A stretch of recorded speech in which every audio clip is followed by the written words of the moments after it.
Hello, everybody, and welcome to the Aggieville Alleycats podcast. Where come rain, shine, or anything in between, we're here to deliver to you the Kansas State sporting news that you so love. I'm Ace Edwards, right alongside Connor Baltazar. And welcome to a rare Thursday episode, at least in the off season for us. I'm actually leaving for vacation on this day that the episode is coming out. So the week afterwards will probably be Connor and the Aggieville Alleycats live mascot, Maple.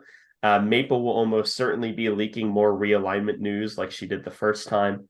But for this week's episode, we have NFL draft to talk about, men's basketball, women's basketball, men's golf, and of course the Batcats and the wacky segment of the week, which isn't the normal question format. It's three just weird stories from the previous week. So we got quite a bit to cover. So let's just dive straight into NFL draft talk. So there are four primary prospects that are going to be going to the NFL draft, and those were the four that attended the NFL Combine. That is cornerback Julius Brents, running back Christopher Deuce Vaughn, defensive end Felix Anudike-Uzomah, and wide receiver Malik Knowles, wide receiver / kick returner, because that's probably how he's going to be viewed for the NFL.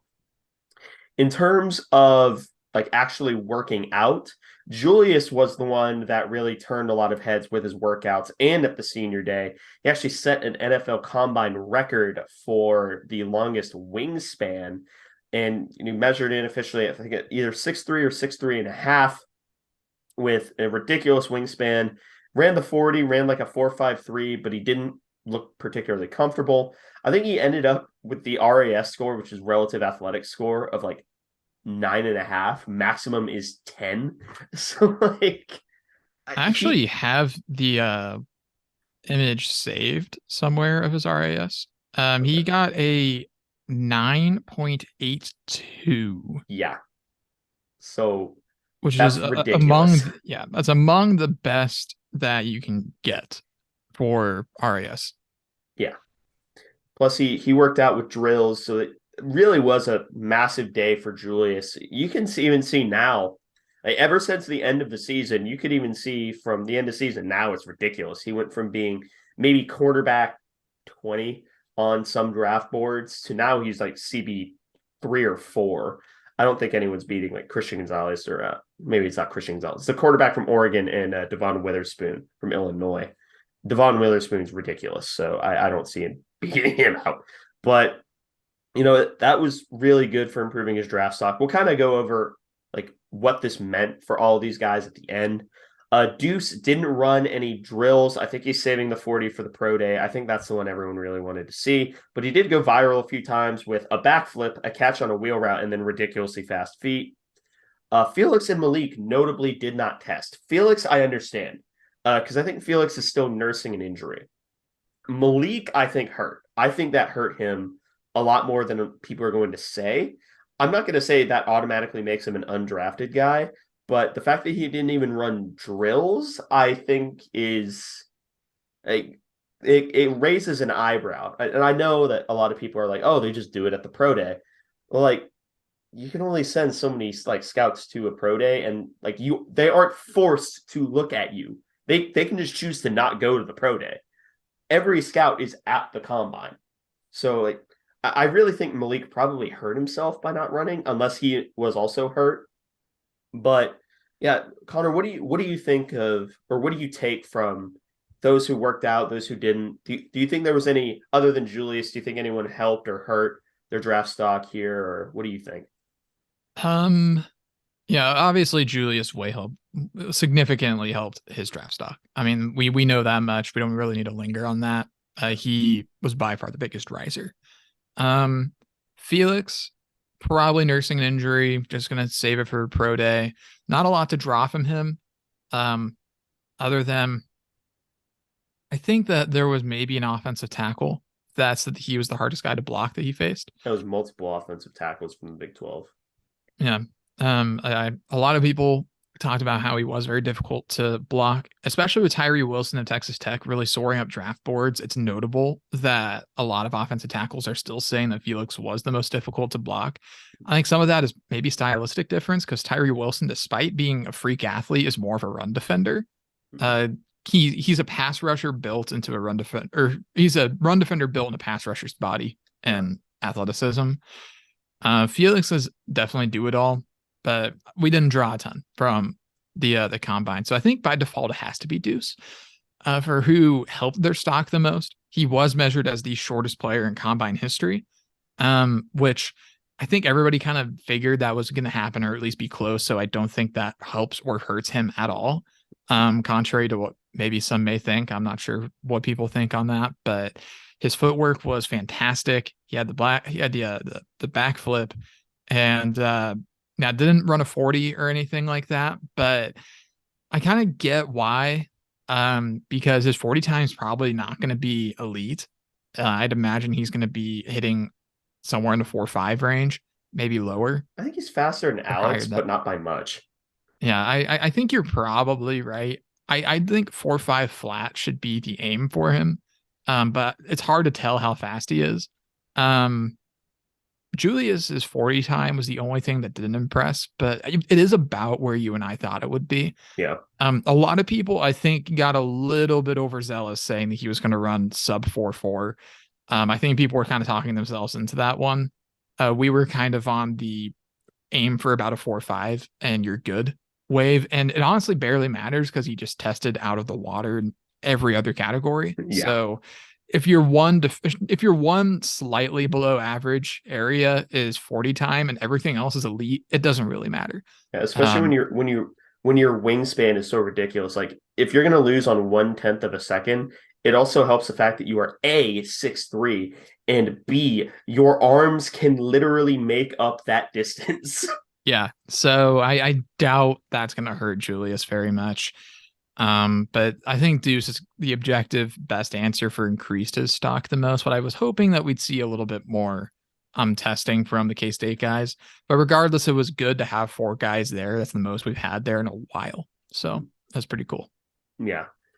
And so the last thing I kind of want to do here is we kept saying that we're going to rank the draftability of each player. I'm also going to throw in, like for this, we're also going to throw in Echo Boydo and Josh Hayes because I feel like they are worth mentioning. Cheatham, I think, is definitely a UDFA guy, but the other guys maybe have an outside shot. But so we'll each go 1 and 1 here. So we'll give like a short reason as to why for most draftable to, probably the guy who's going to get picked last of the group. For me, the most draftable player is still probably Felix.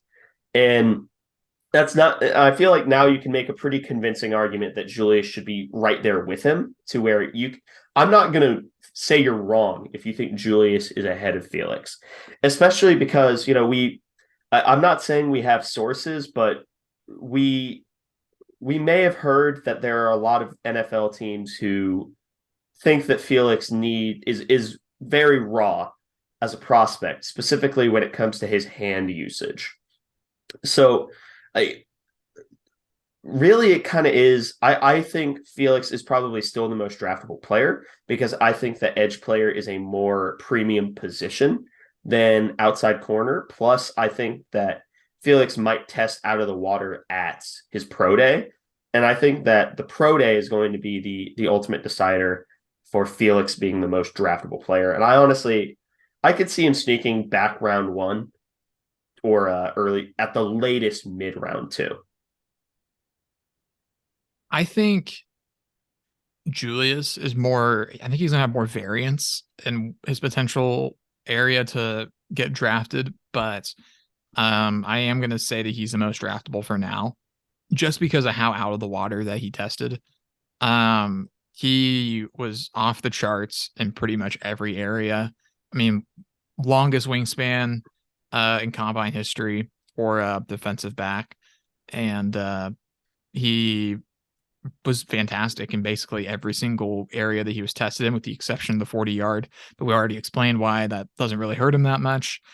I take him over Felix as of today, just because we do have those testing numbers, and for Felix, we don't have the numbers yet.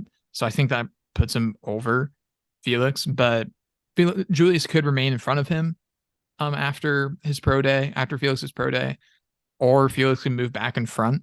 Regardless, those are 2 guys that I am very, very positive will be gone by at the absolute worst at the end of day 2. I just don't see a universe where they are still on the board when we get to day 3, unless something just absolutely like cataclysmic happens, like if one of them gets like a serious injury or between now and the draft or something like that. And even then, that may not be enough. But I'm going to put Julius at the top right now just because he really showcased well at the combine. Yeah. I'm putting Julius at number 2. Like I said, I'm not going to argue and say someone's wrong if they put Julius 1. I think the number one thing everyone knows about Julius is coverability. I think that as a lateral corner, he's very underrated. As a vertical corner, he's 6'3" and runs 4'5". Shut up. Yeah. Another underrated part of his game that I'll say is his run support.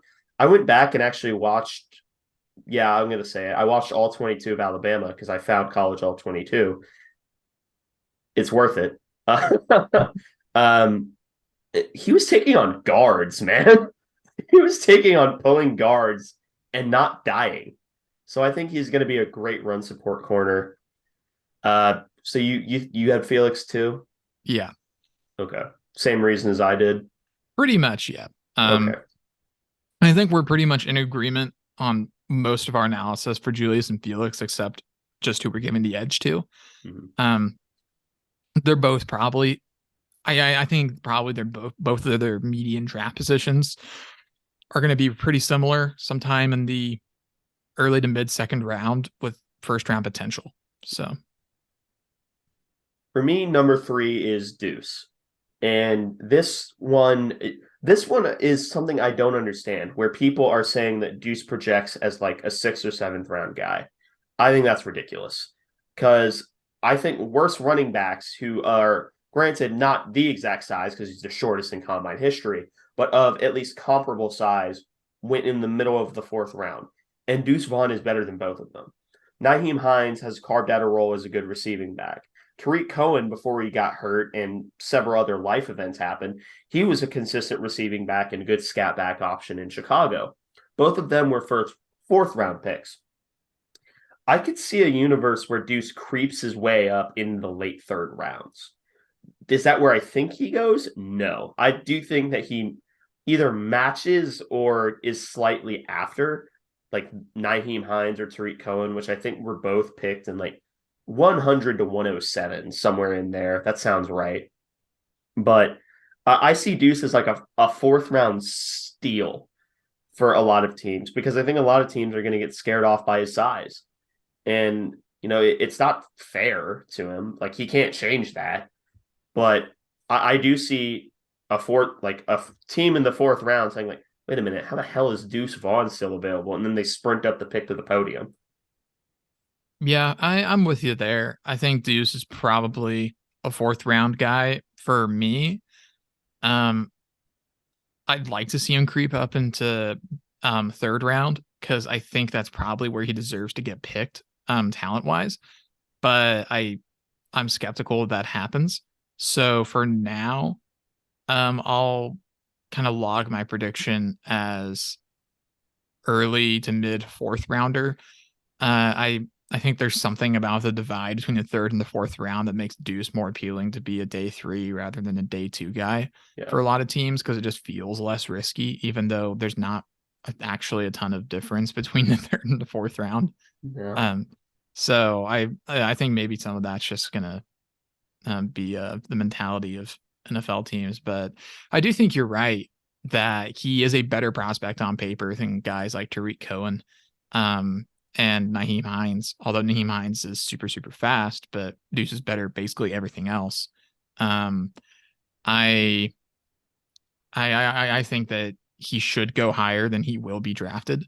But I would be utterly shocked if he does not get drafted. I'll put it like that. Like I just don't think there's a universe where he doesn't get drafted, which coming into this year was still a possibility. I think we were still in the day 3 mindset for him, but we're entertaining UDFA status. But I do think that he's a draft lock at this point. Yeah, I agree. Like just the way he showed out and like showed all of his abilities during drills. Yeah. This one's probably my most controversial one. And that's for number 4. I actually have Echo. I think the fact that Echo didn't get invited to the combine, I think that that's ridiculous. Echo continues to be one of the most underrated players, if not the most underrated player in the Big 12. And I think what inevitably is going to happen now, I will say there is a steep drop off between Deuce and everyone else. And that's not trying to be mean. That's just the truth. But I think that there's going to be one team or another that's going to look at Echo. They're going to see him like they're not going to come to watch Echo. Like at this point, no team is going to go to the pro day to specifically watch Echo Boydo. And then they're going to see him run. And then they're going to ask him to do coverage drills. And then they're like, wait a minute. This guy can play. This guy can run. So I honestly am shocked that he didn't get invited to the combine at all. I could see a universe where Echo is like a 6th or 7th round pick, a la, Russ Yeast. And I'm not sure if this is a controversial take. I think that Echo Boydo is better than Russ Yeast. They play different positions, but I think that relative to each other's position, I think that Echo Boydo is better than Russ Yeast was last year. And I think that Echo just suffers from the fact that he was Echo Island. And every single time he played man coverage, don't talk about zone coverage, every single time he talked about man coverage, the receiver was gone or Echo cramped. Those are the two outcomes. The receiver was gone or Echo hurt himself. So I have Echo as slightly more draftable than Malik. And do you have a relative like area of the draft, or are you thinking UDFA? 6 or 7. I know that's probably the right spot. I'm going to put Malik in front of Echo marginally, and the sole difference is going to be that I think Malik has more prototypical size than Echo does. That's pretty skill. If Echo and Malik were like the same size relative to like what is desirable for their positions, if Echo was like an inch taller and a little stronger, then I think I'd put Echo in front of Malik in terms of what I think NFL teams want. Because I do think I agree with you that Echo is probably the more talented player relative to their position, but I think Malik is probably seen as more of a moldable prospect. So he does kind of have smaller hands than I anticipated, which people make fun of a lot, but it does kind of matter actually. Yeah, especially at receiver. Yeah. So which also does explain the drop issues, I guess.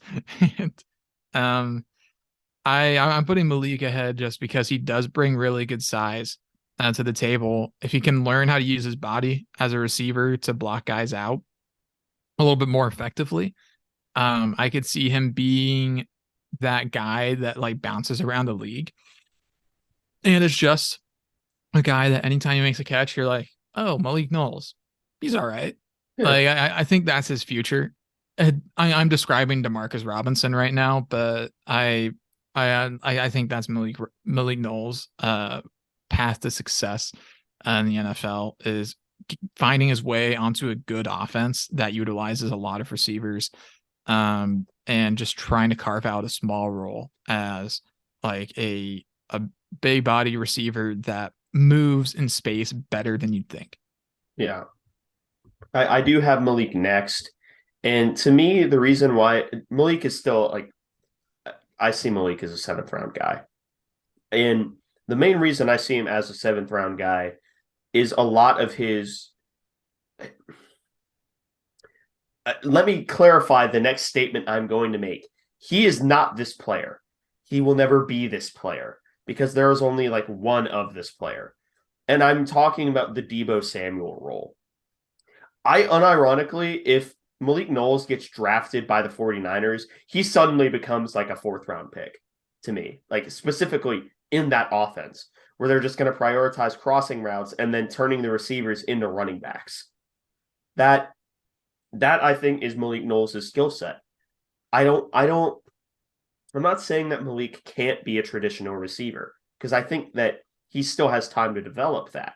He just, maybe needs a little bit of NFL coaching and time to develop. Emphasis on time. But like if he goes to like the 49ers or I don't know, the Titans, because Traylon Burks sucks. But he doesn't suck, but he's not AJ Brown. if he goes to any of those two teams, his value dramatically increases for me. But I, as a traditional receiver, I think that if anyone else takes him, they're taking like a flyer on him and hoping he develops. Unless he comes out at his pro day and runs like a 4.4, then he probably leapfrogs Echo. Yeah, I'm just thinking about Malik catching passes from Brock Purdy right now, and just how funny that would be. Uh, God. yeah, I'm thinking about Brock Purdy throwing a 5-yard crossing route that Malik houses from like 60 yards out, and Brock Purdy gets all the credit for it. And that's Malik Knowles' future, everyone. But yeah. I have Echo after, and for the record, I do have Malik as a 7th-round pick as well. I have Echo as a premium UDFA or sneak into the 7th, depending on like 40 time and stuff like that. Yeah. At least as things stand. I do think that is kind of underrating Echo, but I think that's probably how he's seen right now. What he actually should be I think he and Malik should both be a little bit higher, but I think that's probably where they end up. I do think Echo has a shot to actually latch onto a roster as a depth corner special teams guy. I think he was on punt coverage. He was a gunner. Yeah, that helps his case a lot actually in terms of UDFA value. Teams love guys that can as rookies that can do more than one thing. That's how Byron Pringle made his way on the Chiefs and was able to carve out a role because he could return kicks and was also on punt coverage and turned that into a like $5 million deal with the Bears. Russ Yeast, that's how he managed to get drafted by the skin of his teeth, is because he is willing to play special teams. And Echo Boydo, if he does sneak in the 7th round, it'll probably be because of that special teams aspect that he brings. And that's his best path forward, I think, and then develop his coverage skills from there. Hopefully he can continue a lineage of underrated K-State corners out of school with Duke Shelley and DJ Reed, and go on to become actually really, really good guys in the NFL. DJ Reed has been nails with the Jets. Duke Shelley came out of absolutely nowhere to have a fantastic season with the Vikings. So hopefully Echo can continue that tradition. But as things stand today, I don't think he gets drafted, but I'm interested to see how he does at the pro day, because that could completely change how I feel about it. Yeah.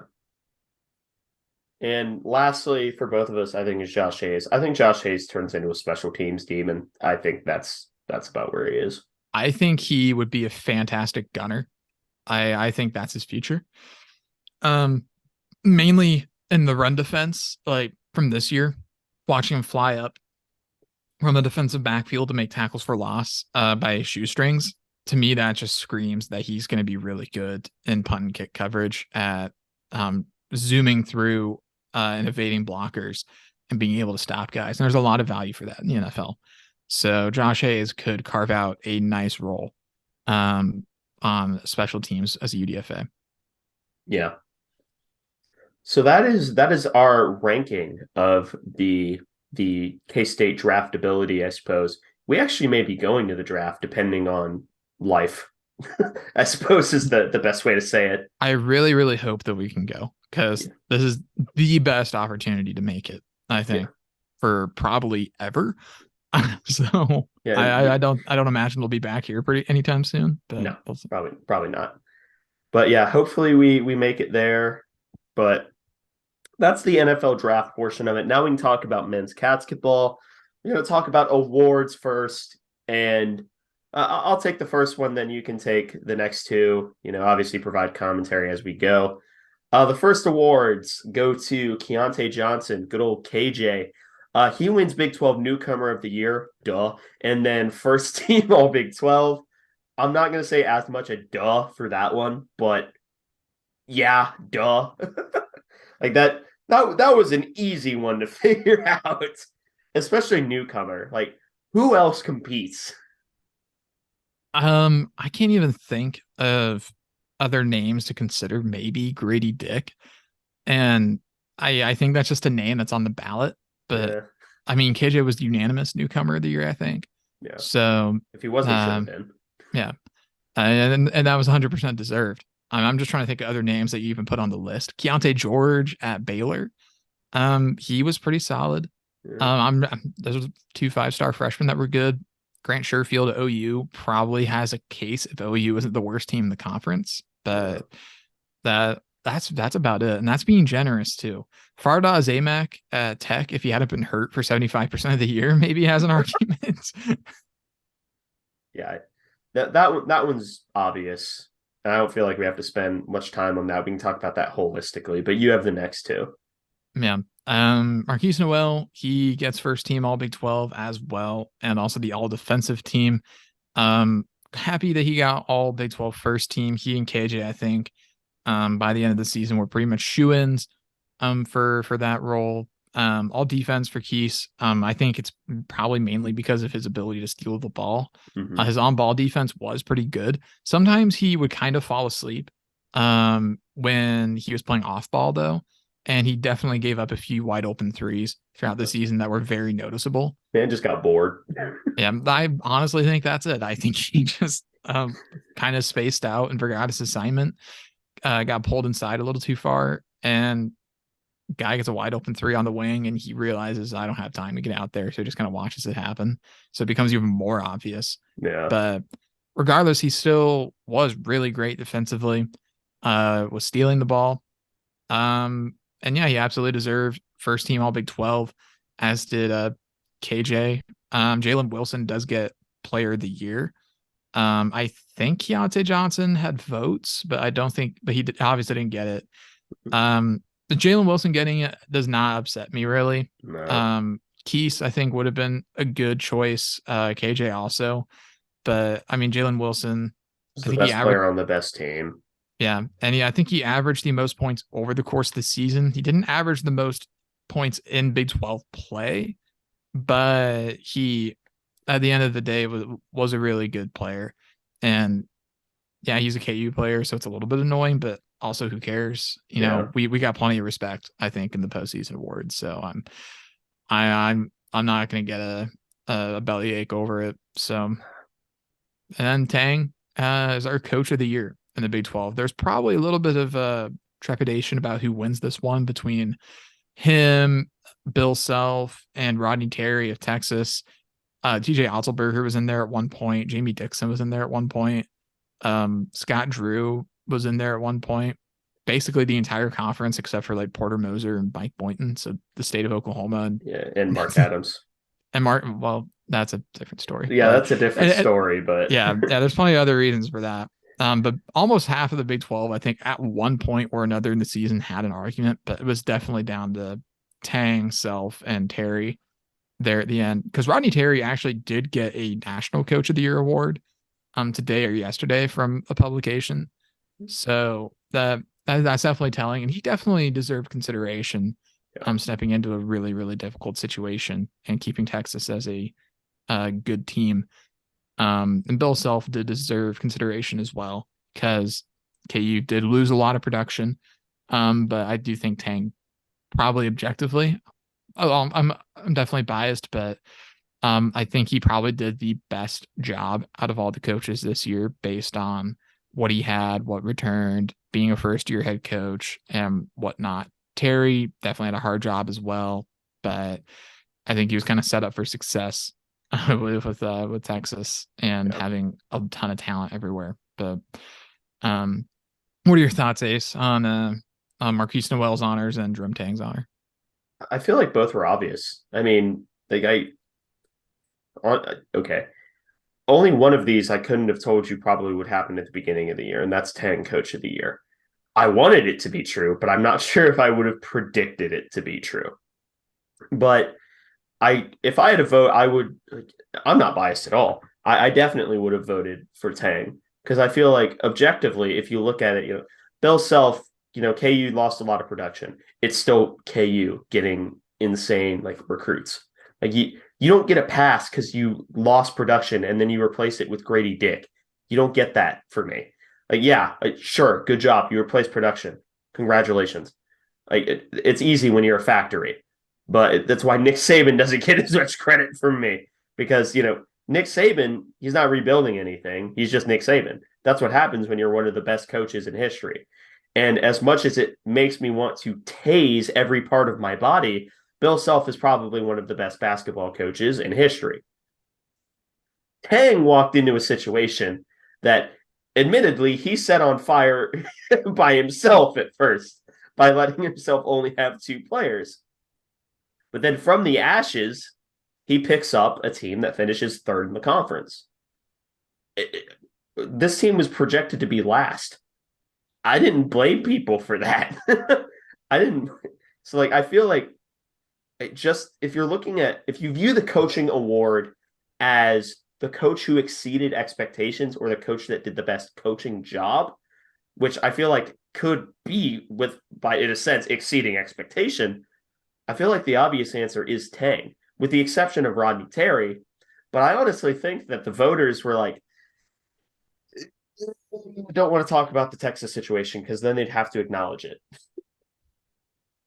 Yeah, it's entirely possible. But no, I do think Tang deserved Coach of the Year. He'll probably get a handful of National Coach of the Year honors as well. He won't be the unanimous National Coach of the Year because there were a lot of really good coaching jobs this year in college basketball.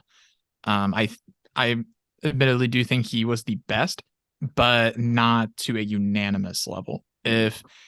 I think arguments. If we won the conference, I do think he should have been unanimous for National Coach of the Year, but we did not get to that point, but we got close. So I think he's a National Coach of the Year candidate.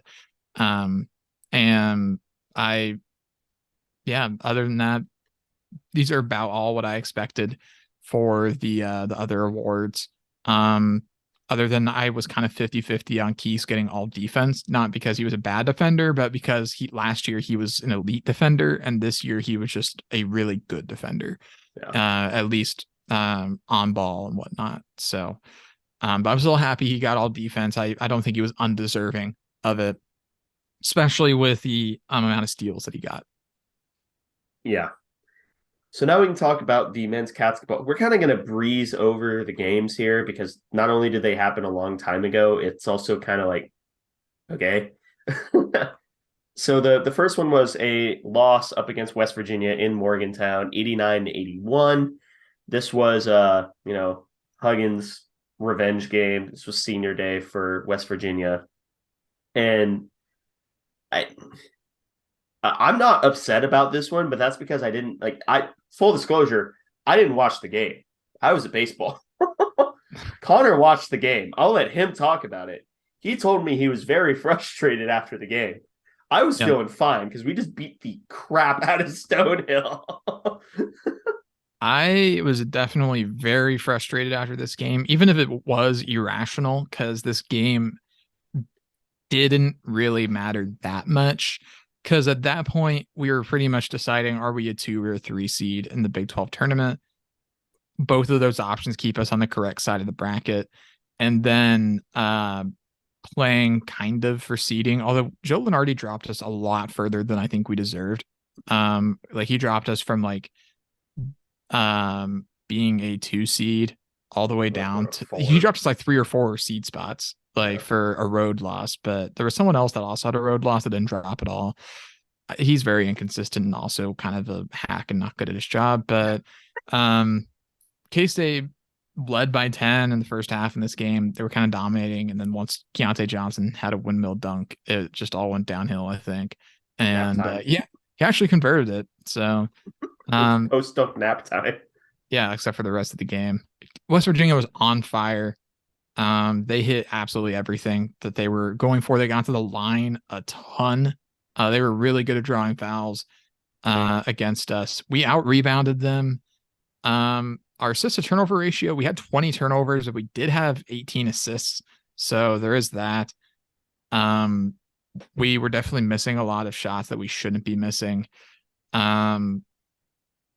It was a very frustrating game. The defense was not good. Obviously missing Desi Sills, who was at a funeral for a family member. So, I mean, you can't be upset with that at all. But it was a very disappointing end to the regular season, but ultimately a game that, if you play your cards right, is not really going to be remembered at all. by K-State fans. So very frustrating in the moment because we were absolutely capable of winning this game. But with the gift of hindsight, this game, not super important. But I would have much preferred that we win the game. So Yeah, I'm inclined to agree, actually. I would have preferred to win the game as well. I'm glad to hear that. Yeah. I only three people in double digits. Marquise and KJ both had 24, Cam Carter had 13. Everyone else played, I guess.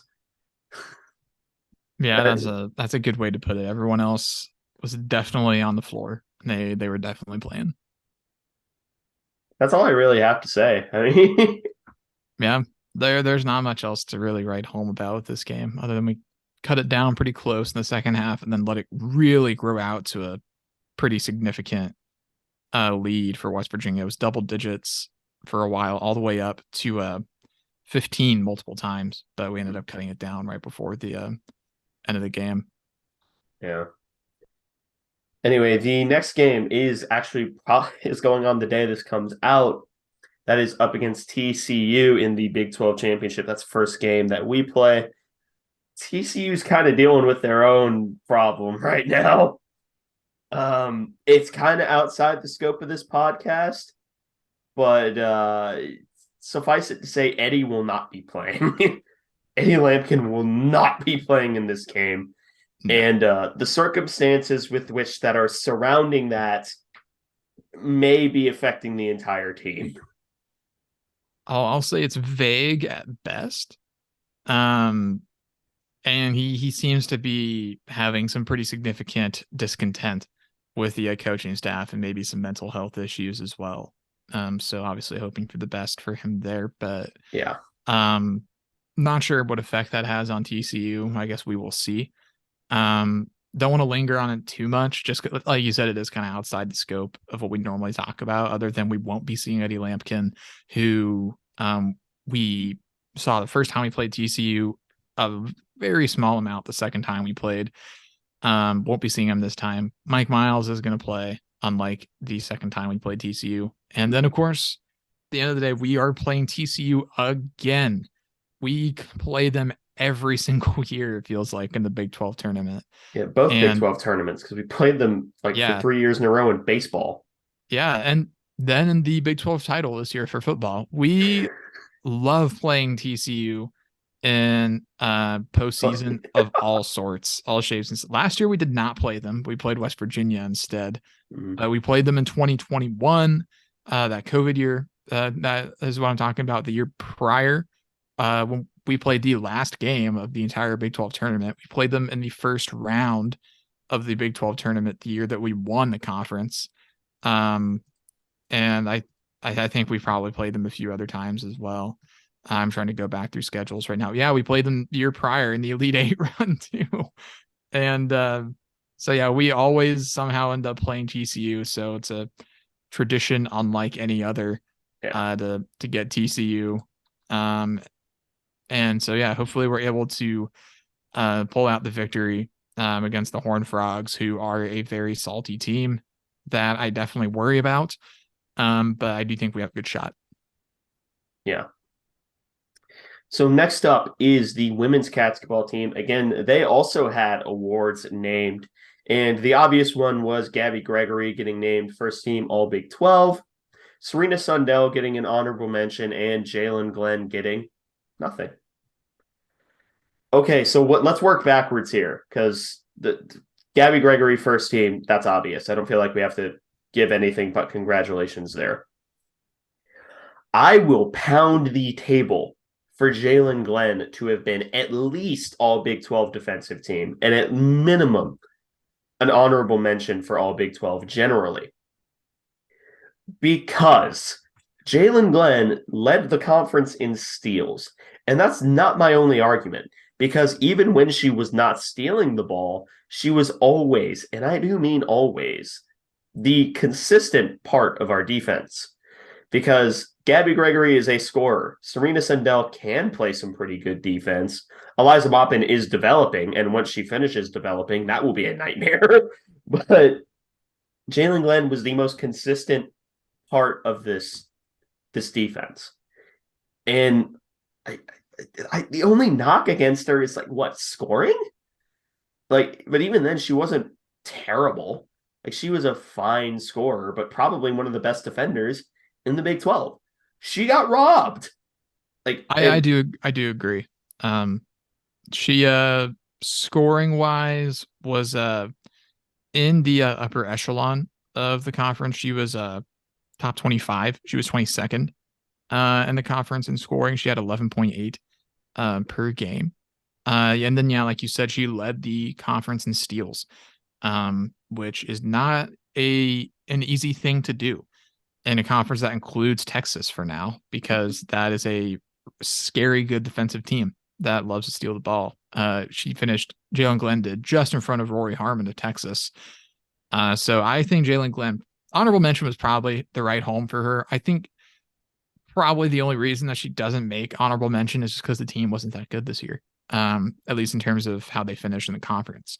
I think that's the only reason I can think of that they did not make it, or that Jalen Glenn didn't make it, just with the team finishing. well, you could throw in Serena in there as well, because I think Serena's probably second team if this team wins like 5 more games.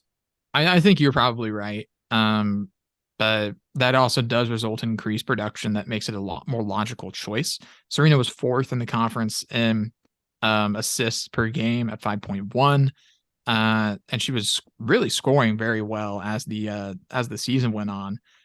She averaged 13.8 per game, scoring wise as well, which that puts her at a 12th in the conference. So she maybe deserved to be higher. She probably gets higher if K-State plays better down the stretch. But this is a team that really needed a Yoko lead. It became super obvious the further in the season that we went, because we just didn't have that slump breaker, I guess, that we desperately needed to help defend home court, defend the rim.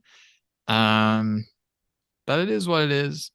I definitely think Jalen Glenn's the most disrespected out of this group. Just leading the conference in a measurable category, and a fairly relevant one at that, with steals. I do think that she probably deserved better than getting no mention at all. I think the all defensive team is definitely a consideration for Jalen Glenn as well. But hopefully she will get her retribution next year when women's basketball puts together a super team. Next year, we will be waiting until the turn of the calendar year to make an evaluation, because we've definitely learned our lesson in We've that done regard. this both years of the show. 2 years in a row, we have been bamboozled by the women's basketball team. Granted, the last year wasn't so much of a bamboozlement as it was just they kind of like trailed off at the end of the year. They still at least made postseason. Yeah, they ran out of gas towards the end, but they were still a solid team. Next year is it's a make or break year. That is Judgment Day, metaphorically, for the no. It's not metaphorical. That needs to be a team that gets past the round of 32. I think it needs to finish top 3 in the Big 12 next year.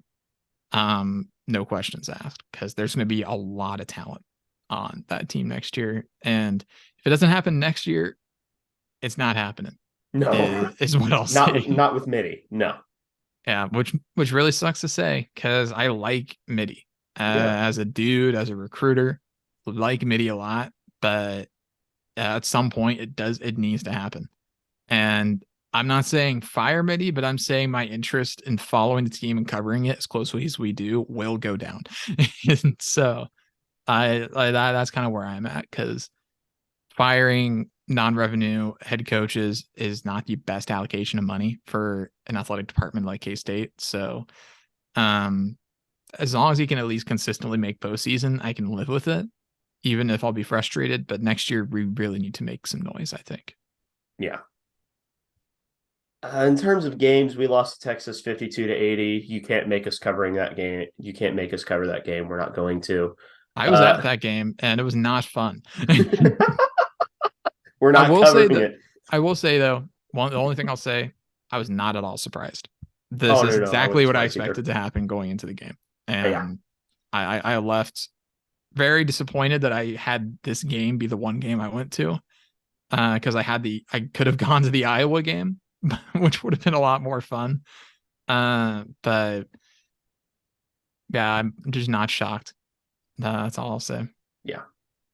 Our first tournament game is up against Texas Tech, a team that swept us in the regular season. I have no expectations.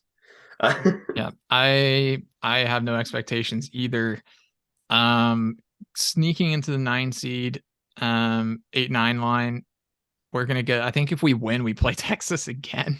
So, Oh my God. however, I will say if we win this game, I think we're basically an NIT lock. I don't know exactly how selection works, but I do know that we need to finish above 500. And finishing above 500 and beating Tech would help us. And I want this team to at least get some postseason experience this year. Yeah. Do something in the postseason. Maybe if they play their cards right, they'll even be able to host NIT games. That'd be kind of cool. And we might actually win some if we play at home. So we'll see. But I'm still hopeful regardless for this game. But like you, I don't have expectations. I want to be optimistic. I don't have expectations. But we'll see. We'll see what happens. At 5 p.m. on Thursday, March 9th, we will learn the fate of this women's basketball team. Yeah. So next up is, because we're a golf podcast, the men's golf team, and they ended up getting second at the Colleton River Collegiate, the number 21st ranked men's golf team, mind you. They only ended up finishing second to another ranked squad in number 24, Georgia Southern. I don't know what college golf powerhouses are, but I think only finishing second to another ranked school is pretty good. That is good. We beat a few other ranked schools. 46th ranked Mizzou. I don't know why college golf ranks go so low, but Mizzou is 46th. Ohio State 28th, and then Cincy at 25. So future conference mate there. But K-State just missed out on winning this match. They kind of fumbled the bag on the last round of the tournament, shooting even par, while Georgia Southern went -7 on the last day. So they end up missing out on bringing home a trophy by 2 strokes to Georgia Southern. And they also just missed an individual championship as well, as Nicholas Mason was 1 out of tying for first with a guy from Michigan State. And Nicholas Mason went +1 on the day. If he just goes even par, then that saves his hopes. He went 65 strokes on day 1. Pretty fantastic job there. But the team, all in all, did pretty good. Tied for second did Nicholas Mason. Then we had a lot of guys. Worst finish was tied for 34th. So really, really good stuff from the what are we calling them? I'm forgetting. Like golf cats? We had a Club Cats. That's what it was. Oh yeah, the club cats. Club Cats. I don't know if we are calling them. I think I made it up once. So but we'll figure something out over time. But I don't know, regardless, at least they're competitive.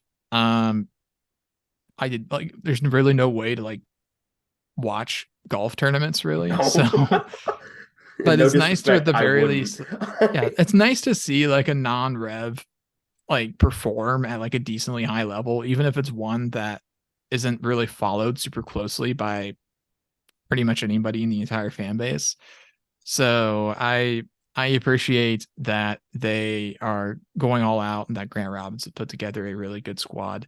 Hopefully they can push, probably won't win, but push for Big 12 hardware this year. I don't expect them to win the Big 12 because Oklahoma State is a ridiculously good program. So we'll see about that. But I am happy with his performance. Wish we could have come away with the trophy, but second is good. Still not the best, but good. And it took in a pretty big collapse for that to happen anyways. So live and learn and grow from it. So Yep. good for the golf team. Club Cats. Moving from the Club Cats to the Bat Cats, they ended up sweeping the homestand. That was the weird split series between Army and Stonehill. Beat Army 4-1 and 14-8, and Stonehill 25-3 and 6-5. We're gonna do the same thing we did last week, just kind of talk about the games in a general sense. Jackson Wentworth continues to be the unluckiest pitcher I've ever seen in K-State history. Man just gets no help from his defense. It's weird because this was generally a pretty solid defensive series for the Batcats. After I spent, like 5 minutes last episode complaining about Orlando Salinas, he must have listened to the episode and really wanted me to shut my mouth because he was probably the MVP of this homestand because he played pretty solidly consistent defense. Again, throwing that right in my face. And then was probably the best clutch hitter right alongside Roberto Pena. But I just threw a lot of things at you where you could pick one or you can contribute something new. Like, what do you, it's the ball was in your court, my friend. One of the biggest things that stood out to me this weekend was the effectiveness of one Orlando Salinas when facing the United States military. Yeah.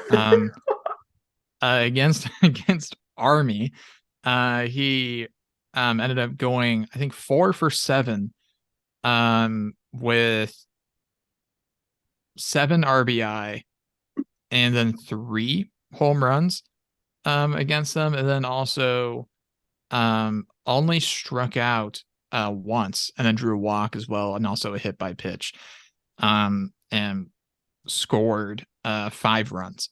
Orlando Salinas was really, really good in 2 games against Army.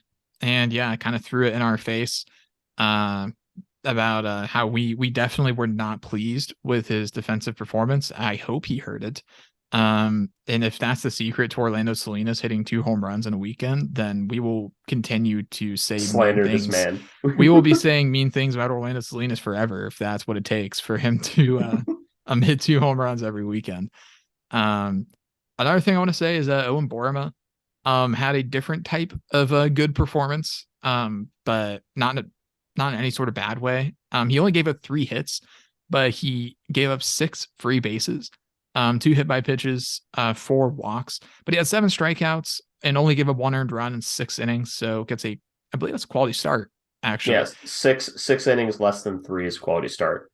Yeah, so good for him. He ends up with a quality start, 107 pitches for Owen Borema. I guess his first win on the year. Wins don't matter, but regardless, he did do that. So I was pretty pleased with that. Yeah, Wentworth. I truly do feel kind of bad for him at this point because he is just kind of getting the short end of the stick in regards to the defense, just not really playing up to snuff behind him. But he really, stat line wise, had a good performance. He was 1 inning off a quality start, 5 hits, 2 earned, 6 strikeouts, 3 free bases with 2 walks and a hit by pitch. But he gets a win to even his record. And he also he got run support, to put it lightly. Yeah, that's the best way to put it. Yeah, it's got to feel nice to exit a game while leading 14-2 and watching your relievers just take turns just punching Stonehill into the ground. Everybody got an inning and everybody pitched well. So yeah, I also think it's worth noting that 2 of these wins are pretty all right. 2 of the wins, they should have happened. Stonehill, this is their first year as a Division I program, and their first win as a Division I program was against Army in this same series. Yeah. Army, excuse me, bug just crawled up my nose.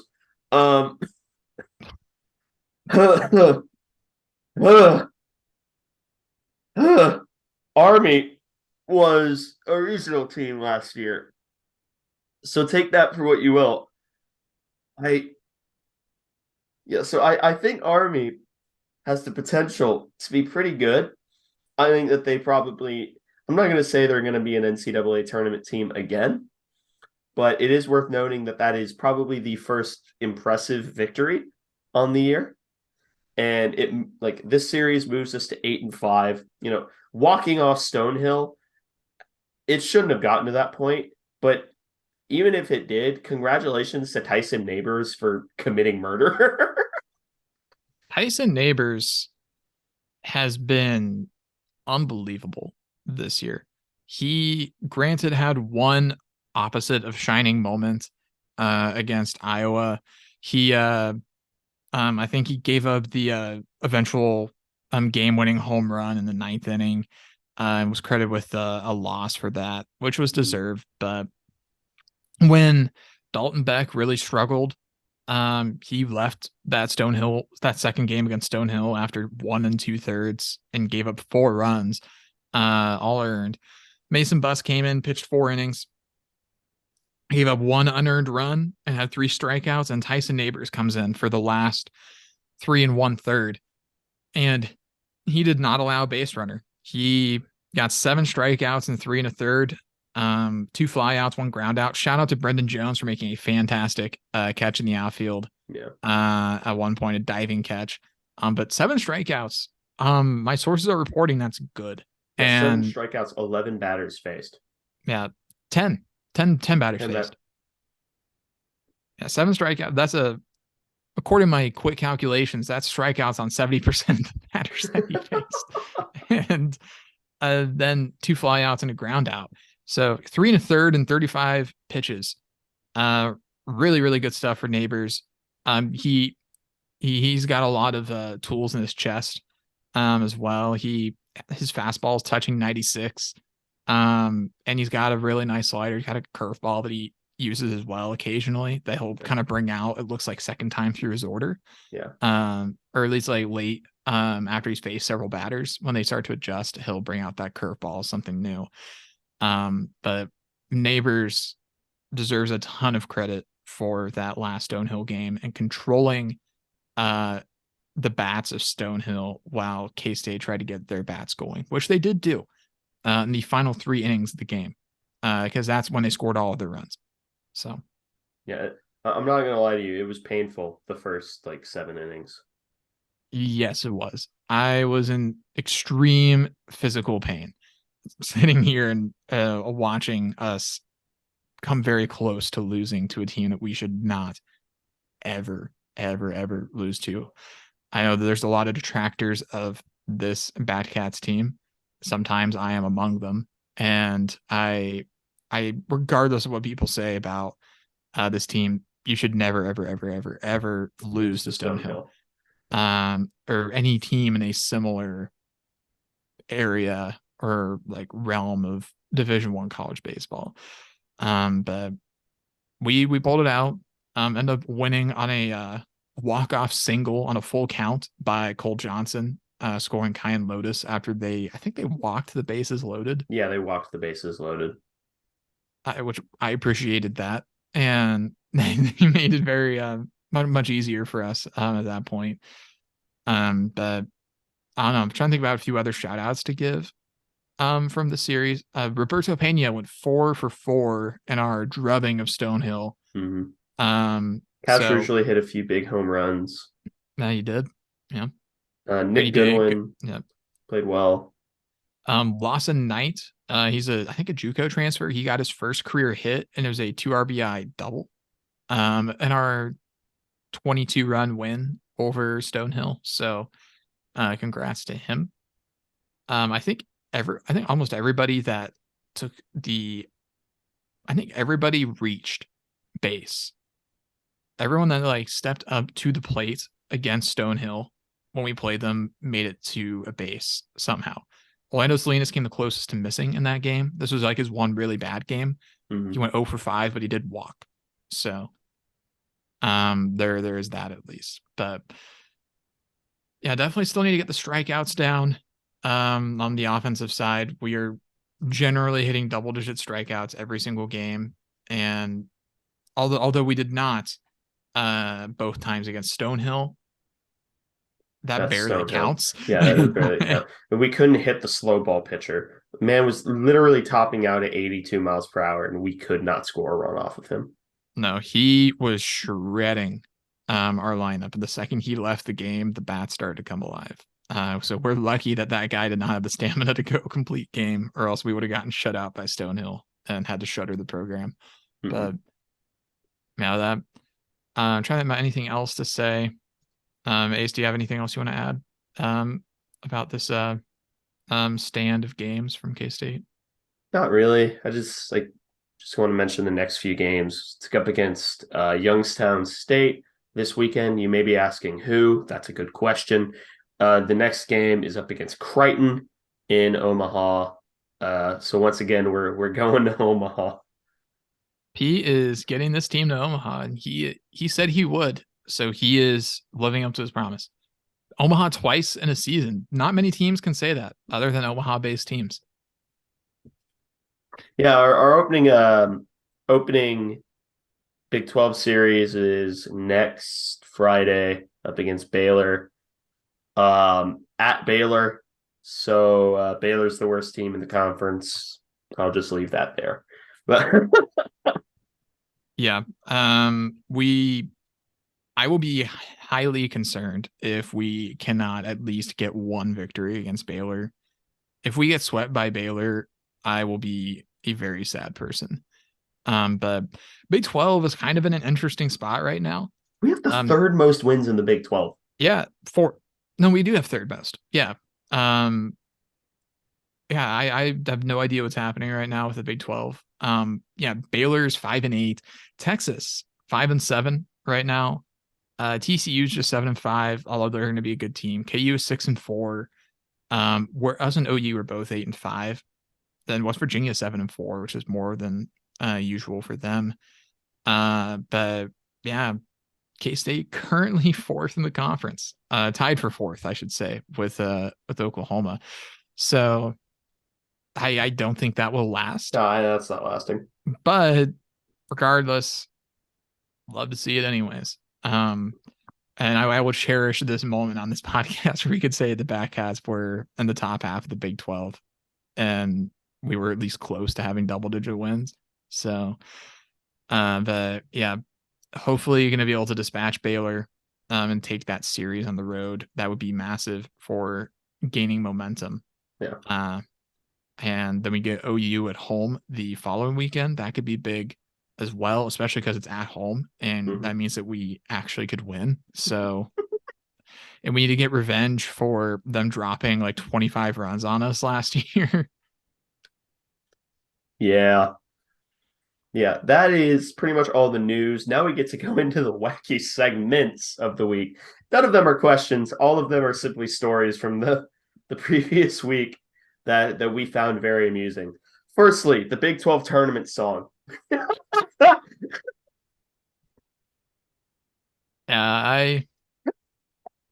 Big 12.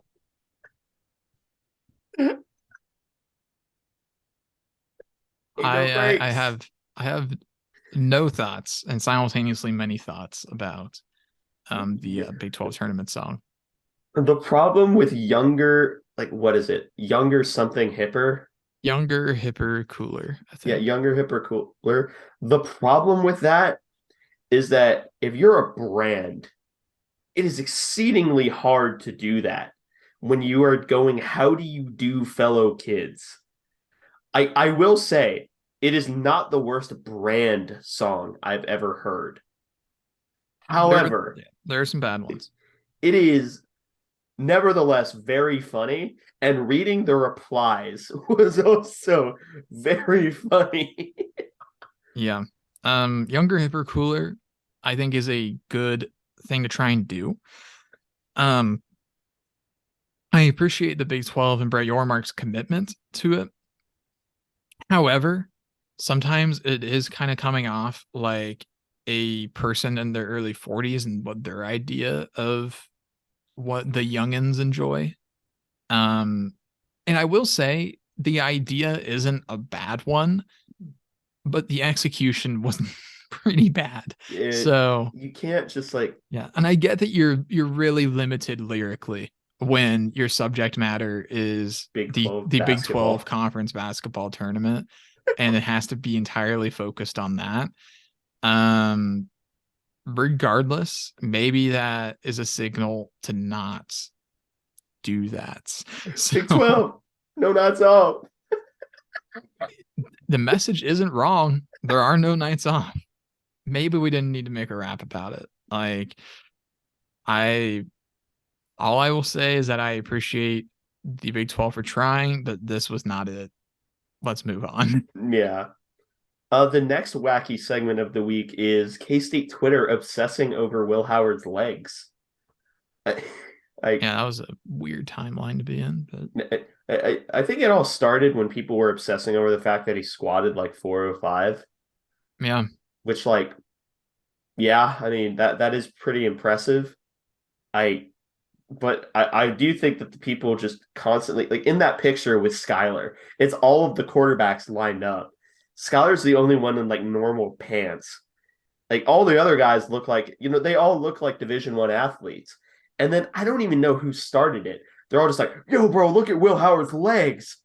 And like then you look at it and then you can't not see it. You are forced to be cognizant of Will Howard's legs. I'd rather just not. I'd rather not have to think about that. No offense to Will. I just don't want to think about that. Yeah, that's the second wacky segment, and then third and finally is the Wabash Cannon Dog, which I think we ended up talking about last week. It was either on the show or after the show that we ended up talking about the Wabash Cannon Dog, and you and I came to the conclusion that at least it had something to do with our school. And then we saw the picture of it, and you and I collectively decided, oh dear God, we would rather be Baylor because at least theirs looks appetizing. Yeah, they got a very basic Dr. Pepper float. It's just Dr. Pepper and like a scoop of ice cream, and that's it. But at least it's like tasty. Like K-State just doesn't even look appetizing. The only good thing about it is that the name is like actually super clever. Mm-hmm. Like Wabash Cannon Dog is like that's pretty good. But that's where the good things end. And not only does it already not seem appetizing with like purple relish, it's like a bacon wrapped hot dog, so that bacon's not going to be crispy, and it just doesn't already sound good. The marketing photo for it was horrible. Yeah, like they literally every other like bit of food there looked normal. Like they look like normal food marketing food, where they actually have like the food makeup artists. Yes, that's a real thing, a real job that people have. Um, but then it just looks like they legitimately just grabbed one of the Wabash Cannon dogs from the concession stand, like, here, shut up, take it, take the photo. Yeah, it looked the opposite of appetizing. There were some interesting options available though for Big 12 concession fare. I I'm somewhat interested in the West Virginia like pepperoni roll thing that they have. Unfortunately, I think the KU mac and KU's is cheese the might be best. the best. I am super interested in the Jayhawk mac and cheese. It does annoy me a bit that it actually just doesn't have any sort of connection at all to KU, with the exception of it saying Jayhawk in front of it. At least ours has like a school thing incorporated into the name. Yeah, and the purple relish. But the Jayhawk mac and cheese just seems super appetizing. It's mac and cheese, pulled pork, and then I think onion straws. I think like fried onion straws.